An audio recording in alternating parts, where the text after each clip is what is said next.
एक गुरु का शिष्य बहुत गहरा ध्यान कर रहा था, लेकिन उसका ध्यान केंद्रित नहीं हो रहा था। उनका मन सदैव विचारों से भरा रहता था। उसने अपने दिमाग को खाली करने की बहुत कोशिश की, लेकिन उसकी सारी कोशिशें नाकाम रहीं। अंत में जब वह सब कुछ कर चुका, तब वह अपने गुरु के पास गया और बोला, गुरुदेव, मेरा मन हमेशा विचारों से भरा रहता है। मैं एक जगह ध्यान केंद्रित नहीं कर पा रहा। जब देखता हूं तो दूसरी चीज पर चला जाता हूं, फिर तीसरी और चौथी चीज करता हूं। मेरे दिमाग में हजारों विचार चलते रहते हैं और मुझे पता भी नहीं चलता कि ऐसा कब होता है। बहुत समय बाद मुझे एहसास होता है कि मैं क्या करने बैठा था और क्या सोच रहा था। हे गुरुदेव, मैं अपने दिमाग को विचारों से खाली करना चाहता हूं। मैं चाहता हूं कि मेरे मन में एक भी विचार न रहे। जब चाहूं तभी विचार उठना चाहिए। गुरु ने कहा कि किसी भी समस्या का समाधान तभी होता है जब हम समस्या की जड़ तक पहुंचते हैं, समस्या को ठीक से समझते हैं और जानते हैं। क्या आपने उस मन को भी जाना है जिसे आप खाली करना चाहते हैं? शिष्य ने कहा, गुरुदेव, मैंने मन को जानने की बहुत कोशिश की है, लेकिन जितना इसके बारे में जानता हूं, यह उतना ही रहस्यमय होता जाता है। गुरु ने कहा, जाओ और छोटे छोटे पत्थरों से भरा एक घड़ा ले आओ। तब शिष्य छोटे छोटे पत्थरों से भरा एक घड़ा ले आया और गुरु के पास रख दिया। गुरु ने कहा, इस घड़े को अपना मन समझो और इस घड़े में पत्थर भरे हुए हैं। अब इस घड़े में और पत्थर डालो। शिष्य घड़े में पत्थर डालने लगा। घड़ा पहले से ही भरा हुआ था। 12वां पत्थर रखते ही बाकी सभी पत्थर नीचे गिरने लगे।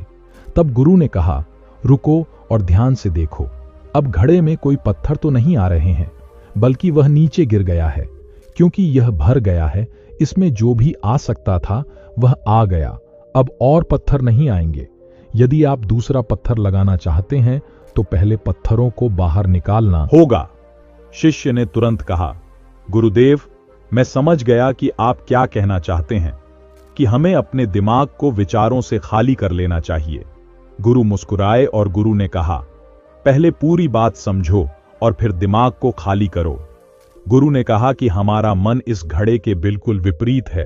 तुम घड़े को पत्थरों से तो भर सकते हो, लेकिन मन को विचारों से नहीं भर पाओगे। मन हमेशा खाली रहता है। शिष्य ने कहा, गुरुदेव, मुझे कुछ समझ नहीं आ रहा है। अगर दिमाग हमेशा खाली रहता है तो हम उसे खाली करने की कोशिश क्यों करते रहते हैं? इसकी क्या जरूरत है? गुरु ने कहा, इस घड़े से एक एक करके सारे पत्थर निकालो।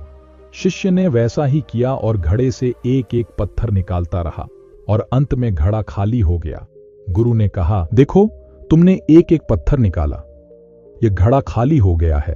अब आप इस घड़े में कोई भी पत्थर डाल सकते हैं, दूसरा पत्थर डाल सकते हैं या फिर वही पत्थर दोबारा डाल सकते हैं। आप इसे आधा भर सकते हैं या फिर पूरा भर सकते हैं। शिष्य ने कहा, मैं आपकी बात अच्छी तरह समझ गया हूं, लेकिन अब मुझे क्या करना चाहिए? मेरा मार्गदर्शन करें। गुरु ने कहा, मन के जाल में मत उलझो, मन को खाली करने की कोशिश मत करो। अपना ध्यान इकट्ठा करो, एकाग्रता लाओ। जो भी कर रहे हो उसे अंतिम मानकर करो। ऐसे करो कि बाद में इसमें आपको कुछ भी करने की जरूरत नहीं है। और जब आप किसी दूसरे विचार पर काम करते हैं तो बस उसी पर काम करें, कोई दूसरा विचार नहीं।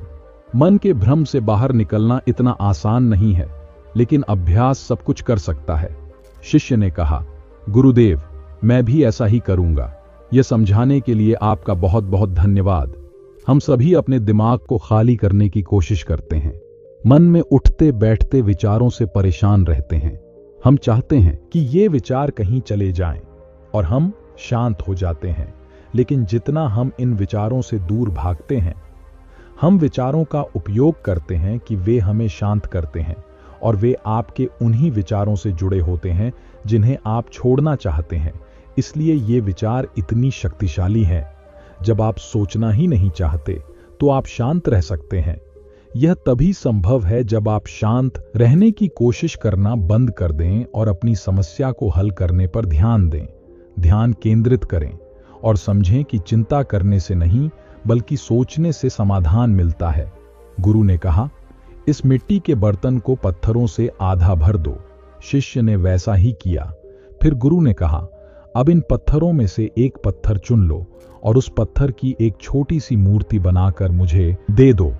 मैं जानता हूं कि तुम एक अच्छे कलाकार हो।